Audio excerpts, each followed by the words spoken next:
ഗസയിൽ നടത്തിയ കൂട്ടക്കൊലയുടെ പശ്ചാത്തലത്തിൽ ഇസ്രായേലിനെ നാഗസാക്കി അനുസ്മരണ ചടങ്ങിലേക്ക് ക്ഷണിക്കേണ്ടതില്ലെന്നായിരുന്നു ജപ്പാന്റെ തീരുമാനം.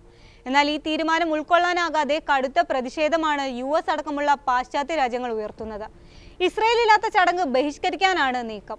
US, UK, European union, France, Germany, Italy, Australia, Canada എന്നിവിടങ്ങളിലെ അംബാസിഡർമാർ നാഗസാക്കി അനുസ്മരണ ചടങ്ങ് ബഹിഷ്കരിക്കാൻ തീരുമാനിച്ചു. രണ്ടാം ലോക യുദ്ധത്തിൽ ആണവായുധം പ്രയോഗിച്ച രണ്ടാമത്തെ നഗരമാണ് നാഗസാക്കി. 1945 ഓഗസ്റ്റ് 9-നാണ് ബോക്സ്കാർ എന്ന ബോംബർ വിമാനം തെക്കൻ ജപ്പാനിലെ വലിയ തുറമുഖ നഗരമായ നാഗസാക്കിയെ ലക്ഷ്യമാക്കി എത്തിയത്. അതിൽ നിന്ന് ഫാറ്റ്മാൻ എന്ന അണുബോംബ് നഗരത്തിനു മേൽ പതിച്ച് 40,000 പേർ തൽക്ഷണം മരിച്ചിരുന്നു.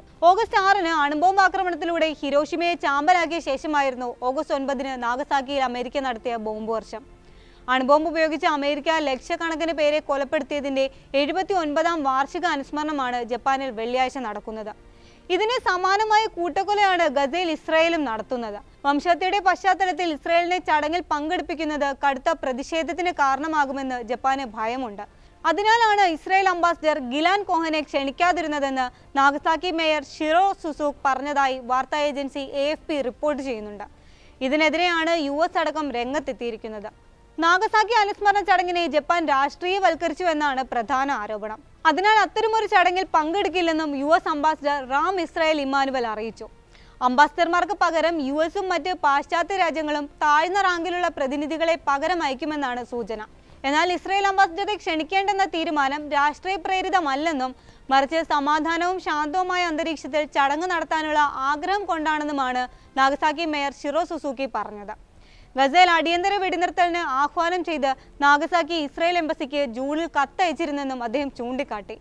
ചൊവ്വാഴ്ച ഹിരോഷിമയിൽ നടന്ന അനുസ്മരണ ചടങ്ങിൽ ഇസ്രായേൽ അംബാസിഡർ ഗിലാദ് കോഹൻ പങ്കെടുത്തിരുന്നു.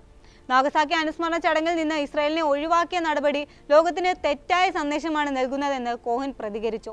ജപ്പാന്റെ ഉറ്റ സുഹൃത്തും സമാന ചിന്താഗതിയുമുള്ള രാഷ്ട്രം എന്ന നിലയിൽ നാഗസാക്കി ഇരകളെയും അവരുടെ കുടുംബങ്ങളെയും ആദരിക്കുന്നതിനായി ഇസ്രായേൽ വർഷങ്ങളായി ഈ ചടങ്ങിൽ പങ്കെടുത്തിരുന്നെന്നും കോഹൻ ചൂണ്ടിക്കാട്ടുകയും ചെയ്തു. സുരക്ഷാ ആശങ്കകളുടെ പേരിൽ രാഷ്ട്രീയ പ്രേരണകൾക്കായി ചടങ്ങിൽ നിന്ന് ഒഴിവാക്കിയെന്നും ഇസ്രായേൽ അംബാസിഡർ വിമർശിച്ചു.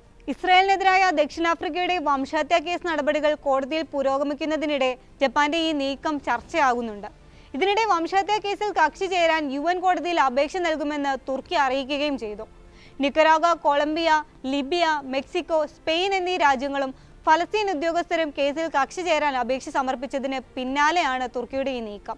ഇസ്രായേൽ നടത്തുന്നത് വംശഹത്യയാണെന്നും അവർക്ക് ശിക്ഷ ഉറപ്പാക്കണമെന്നും തുർക്കി പ്രസിഡന്റ് റജബ് തൊയ്യിബ് ഉർദുഗാൻ ആവശ്യപ്പെട്ടിരുന്നു.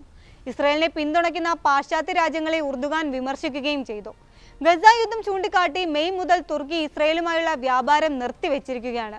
ഇതിനിടെ ജപ്പാന്റെ നടപടിയും ഇസ്രായേലിനെതിരായ പ്രതിഷേധങ്ങൾക്ക് ആക്കം കൂട്ടുന്നുണ്ട്.